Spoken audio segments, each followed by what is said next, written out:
Hola, ¿qué tal? Bienvenidos a este video.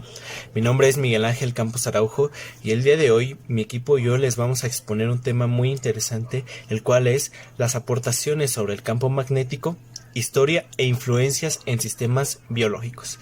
Y bien, como podemos ver en nuestra portada tenemos el nombre de nuestro colegio, el cual es Colegio de Estudios Científicos y Tecnológicos del Estado de México. También podemos ver la materia, que en este caso es física, y nuestro grupo, que es el 405. Por último, podemos ver los integrantes del equipo, los cuales son Campos Araujo Miguel Ángel, su servidor, Bustos Ramírez Caín, Acevedo García Mario y por último Guisasola García Jocelyn. Y bien, vamos a empezar viendo el contenido de esta presentación.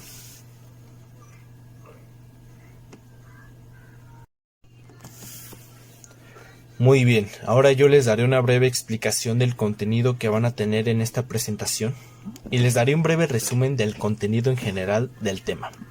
Y bien, en esta presentación se repasa la historia del magnetismo, siguiendo un orden cronológico la evolución del conocimiento científico de las primeras civilizaciones, después de Egipto y China, seguido de la antigua Grecia y Roma. Por último se describe también la Edad Media y la Edad Moderna. Posteriormente a toda esta explicación, se comentan los hallazgos de los investigadores más importantes en el campo del electromagnetismo, como Ørsted, Biot, Svalbard, Ampere, Sturgeon, Faraday, Lex, Maxwell y Coulomb. Y bien, ahora les voy a dar el resumen en general del tema. Y bueno, se resumen los principios básicos del electromagnetismo y la relación entre cargas eléctricas y magnéticas. Asimismo, es parte esencial la relación entre campos magnéticos y sistemas biológicos, sobre todo las semillas y las plantas. Y bien, una vez sabiendo el contenido de esto, les voy a dar una breve introducción del tema en general.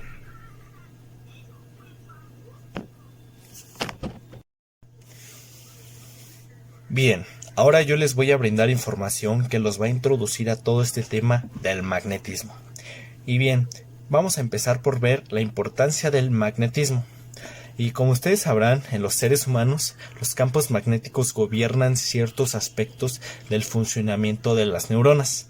Y existe una gran controversia en cuanto a su influencia en la salud y la posibilidad de que pueda existir consecuencias nocivas ante los seres humanos. Y bien, los campos magnéticos afectan a todos los seres vivos en general, por lo cual se ha vuelto un objetivo de gran importancia a nivel mundial. Es un objeto de investigación que todo el mundo quiere estudiar. Una evidencia de estos efectos magnéticos se presenta en las algas y bacterias, ya que ellos presentan un efecto de geomagnetismo que lo utilizan para orientarse y saber cuál es norte y cuál es sur. Bien, los campos magnéticos que protegen a nuestra Tierra, a nuestro planeta, de la radiación y vientos solares se formaron hace 3.450 millones de años y estos promovieron la aparición de actividad biológica en el planeta. O sea que gracias a ellos promovieron que se formara vida en el planeta Tierra. Sin ellos no estuviéramos nosotros existiendo. Y bien, un dato interesante es de que el ser humano ha investigado el efecto del magnetismo y las primeras civilizaciones que han registrado estos efectos son desde 600.000 años antes de Cristo, que evidencia el conocimiento de la electricidad estática. O sea, hace que el ser humano ha investigado todo este tema del electromagnetismo desde mucho antes que Cristo apareciera. Y bien, eso ha sido todo por mi parte. Les cedo la palabra a mi compañero Caín para que siga explicando más sobre este tema. Muchas gracias, Miguel. Y de mi parte voy a estar exponiéndoles esta gran historia del magnetismo. Y es que esto se ha vivido desde las primeras civilizaciones, desde las más antiguas. Y esto se comienza pues en tiempos muy remotos, en la ciudad de Magnesia, que está en Asia Menor, con la atracción de la piedra del imán. Y bien, vamos a iniciar con lo que es con una de las civilizaciones reconocidas. En este caso, con la civilización egipcia. Acá se menciona que hay papiros que datan del año 3600 antes de nuestra era común, donde los egipcios utilizaban la magnetita en preparaciones médicas, sobre todo en heridas ocasionadas en la cabeza. Y también esta magnetita la utilizaban como amuleto, que por lo visto tiene implicaciones muy diferentes a como lo conocemos hoy día. Luego pasamos a lo que es la civilización china. Aquí la literatura china refleja el descubrimiento del magnetismo en un escrito del siglo IV antes de Cristo, llamado, en el que se dice: el imán hace venir al hierro o se atrae a sí mismo.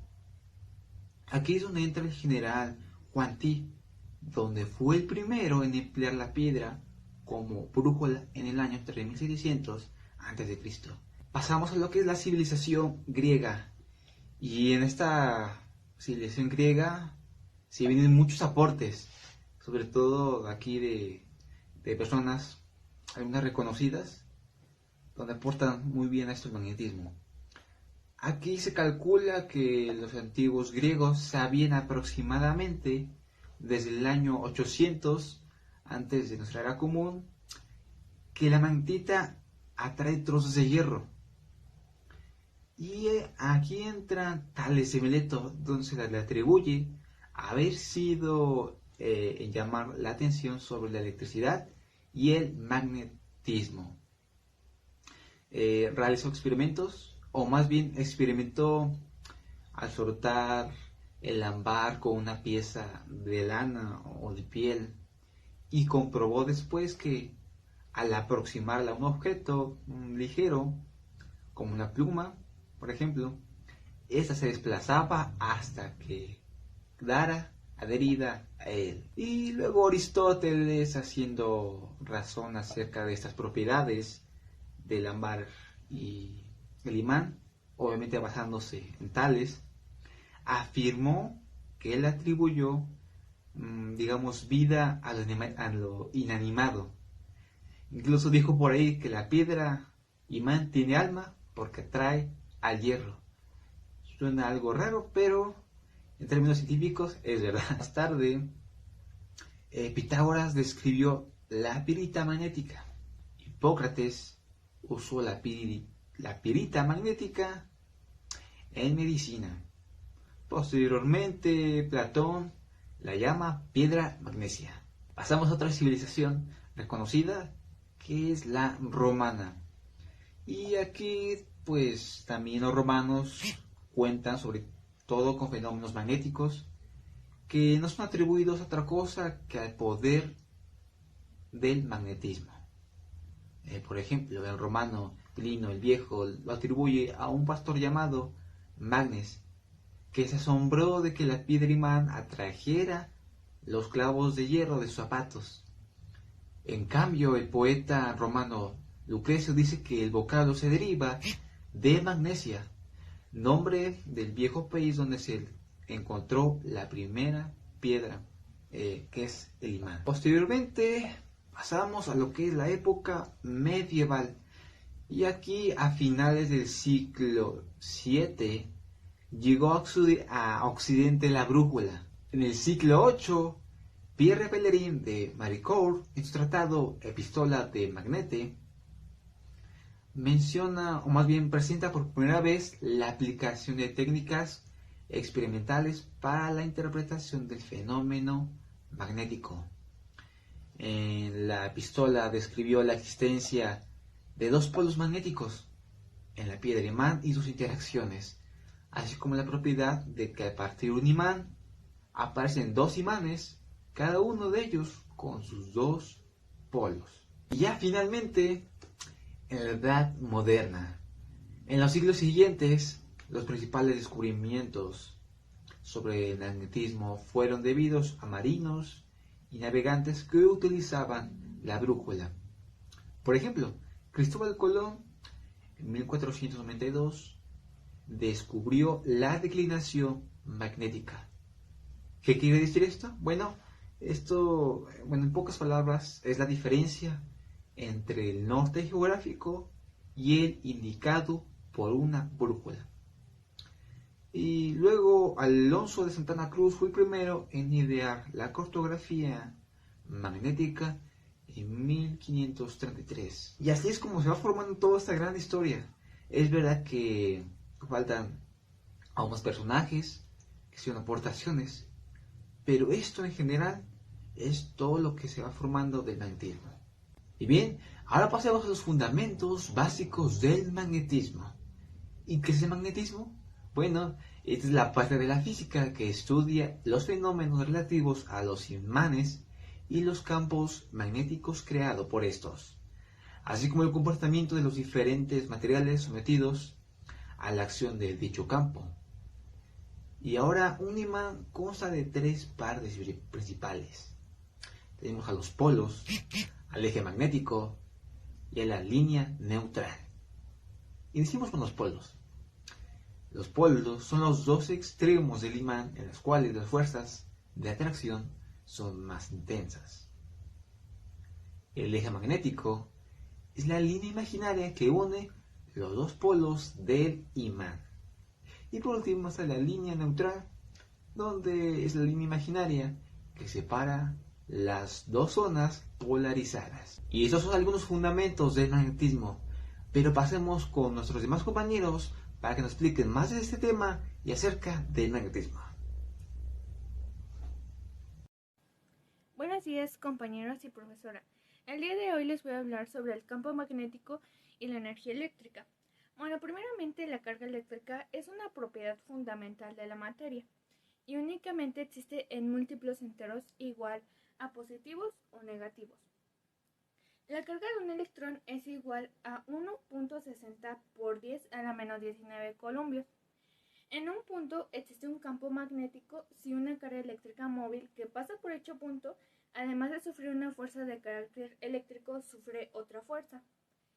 Los campos magnéticos pueden representarse por líneas de campo cuya dirección en cada punto puede representarse por un vector, que recibe el nombre de campo magnético. El número de líneas de fuerza que atraviesan una superficie se denomina flujo magnético a través de la superficie y se representa por su ecuación fórmula siguiente, siendo el vector campo magnético S y la superficie el valor de un punto de la superficie S es el ángulo de los vectores y el elemento diferencial en dicho punto. En el caso del flujo uniforme y normal a la superficie es 2, se obtiene el producto escalar del campo B y la superficie S. Ahora vamos a continuar con el tema de fuerza ejercida por un campo magnético sobre una carga puntual. Bueno, si en una región del espacio en la que existe campo magnético se introduce una carga Q, que posee una velocidad y sufre una fuerza que es proporcional a Q, y a Y al seno del ángulo que forman. Por tanto, es igual a Q por 3. La existencia de un campo magnético en un punto del espacio puede demostrarse con una brújula. Si existe un campo magnético, la aguja se alineará en la dirección de este campo. La unidad del Sistema Internacional de Campo Magnético es la Tesla, que se representa con la T. El campo magnético terrestre tiene un valor de aproximadamente 4 por 10 a la menos 4 Tesla en la superficie de la Tierra. Los campos magnéticos cercanos a imanes industriales de gran tamaño son de 2 teslas. La magnitud de estas cifras implica que sea de gran utilidad manejar una unidad más pequeña, que es la tesla, como el Gauss, que se representa con la letra G, siendo la equivalencia entre ambas, que es igual a una tesla es igual a 104 Gauss del sistema. En general, los materiales se pueden clasificar de acuerdo con su comportamiento magnético, en diamagnéticos, paramagnéticos, ferromagnéticos, antiferromagnéticos, ferromagnéticos y superparamagnéticos. En los materiales diamagnéticos los efectos magnéticos son débiles. Por consiguiente, si un material diamagnético se coloca cerca de cualquier polo de un imán fuerte de barra, será repelido, un efecto descubierto por Michael Faraday en 1846. El material de Faraday es una porción de bismuto, una sustancia que representa el diamagnetismo más fuerte que la mayoría de los materiales dieléctrica. Cada partícula puede contener dominios magnéticos con las partículas suspendidas en una cinta plástica delgada. Es posible cambiar el estado de magnetización abruptamente en una distancia muy pequeña de la cinta, de manera que puede almacenar grandes cantidades de información en forma magnética en longitudes convenientes. Tales cintas son muy usadas en audio, video y sistemas de grabación de información. Bueno, esto ha sido todo por mi parte y continuamos con mi compañero Mario.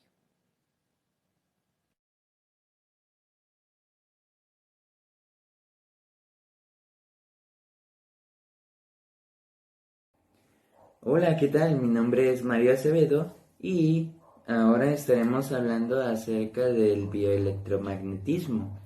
Y en primer lugar vamos a ver el concepto de esta palabra.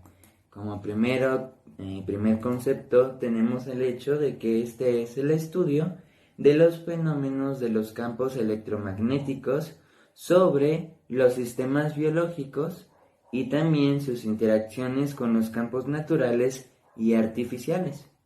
En el caso de los campos artificiales, estos se pueden producir debido a las cosas que ha creado el hombre, por ejemplo, las antenas de radio o los satélites que envían al espacio. Sin duda alguna que ese electromagnetismo por el cual están hechos afecta de alguna u otra forma a nuestro planeta y los organismos que existen. Y bueno, como segundo concepto tenemos el hecho de que el bioelectromagnetismo es aquel fenómeno el cual consiste, biológicamente hablando, en la producción de los campos electromagnéticos producidos por la materia viva. Ejemplos de esta materia van a ser las células, los tejidos o los organismos mismos. Entonces, teniendo bien esto en claro, el concepto del bioelectromagnetismo y cómo es que influye en los organismos, tanto nosotros como humanos, como también en otros seres vivos que son los animales, las plantas, sin duda alguna que el electromagnetismo que se produce, tanto natural como en el caso que habíamos hablado de los artificiales, producen ciertos cambios en nosotros. Así que veamos en este ejemplo, como podrán ver en la siguiente diapositiva, el efecto que produce el magnetismo en las especies vegetales. Así que, en primer lugar, tenemos que numerosos estudios han demostrado que los organismos que se ven influenciados por el campo electromagnético que tiene la Tierra oscila entre los 0.4 a 0.6 Gauss y pueden influir en este caso lo que sería la velocidad de sus reacciones bioquímicas en las condiciones fisiológicas de estos organismos y en el crecimiento y muerte que estos tienen, lo cual sin duda alguna al pensarlo me sorprende muchísimo el efecto que tiene el magnetismo de la Tierra sobre nosotros y sobre otras especies, claro. Ahora bien, parte de las fluctuaciones naturales del campo magnético han llevado a numerosos científicos a intentar simular estas condiciones, pero en este caso sería en laboratorios, para que de esta forma se pueda observar los resultados sobre, determinadas especies vegetales, lo cual pues ha surgido efectos positivos, ya que dependiendo la máxima o el magnetismo de la Tierra y el efecto que éste produce pues sobre la germinación de las semillas pues va a depender respecto al vector magnético que tenga la Tierra. Entonces es algo interesante, ya que dependiendo de va a ser el crecimiento que vaya teniendo la planta, para que de esta forma pues produzcan los frutos y como nosotros los podemos disfrutar, ¿no? Todo va a depender de la planta también, eso es algo importante.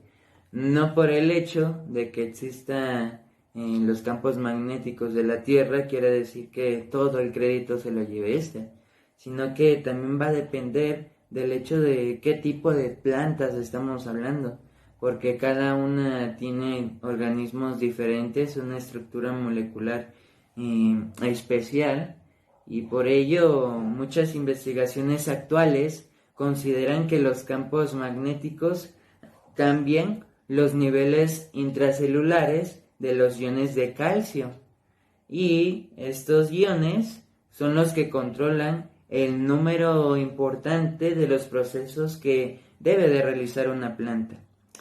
Por eso, sin duda alguna que al pensar esto nos lleva a que hay un equilibrio, tanto en las estructuras que tienen las plantas, de las cuales nosotros nos podemos beneficiar, como el hecho de que exista magnetismo en la Tierra. Así que eso nos pone mucho a pensar a nosotros como seres humanos, e incluso los efectos que van a irradiar dentro de nosotros. En este caso lo especificamos con las especies vegetales. Eso no quita el hecho de que también intervenga dentro de nosotros, ¿verdad? De nuestro sistema. Y bueno, como conclusión, tenemos el hecho de que la corriente investigadora de aplicación de campos magnéticos sobre las especies vegetales comenzó a principios del siglo XX y que perdura hasta nuestros días, ¿verdad? Entonces, ¿qué es lo que nos ofrecen como conclusión? Que los campos magnéticos estacionarios y también los alternativos favorecen la germinación de las semillas y el crecimiento de las plantas de un gran número de especies de estas. Así que como humanos nos podemos poner a pensar en lo siguiente, ¿no? Si los campos magnéticos influyen tanto en los vegetales, sin duda alguna que esto puede ser de gran valor en conocerlo, ya que podemos llevar la aplicación de estos campos magnéticos en la agricultura, lo que serían las cosechas de frutos y cultivos, para que de esta forma pueda hacerse de un proceso más rápido. Así que, sin duda alguna que tener el estudio de todos estos rasgos sobre los campos magnéticos, sin duda alguna nos va a beneficiar a futuro. Entonces, si se sigue persistiendo con esta idea de poder seguir aumentando más los procesos de agricultura, sin duda alguna que habría alimentos para muchísimas personas, alimentos de sobra. Entonces, esto nos puede beneficiar a futuro, y como ya pudimos analizar con los demás temas acerca del magnetismo, sin duda alguna que esto es muy importante para nosotros, para todos los efectos que radican en este mismo. Así que teniendo en mente todo esto, concluimos este video y espero que les haya beneficiado muchísimo.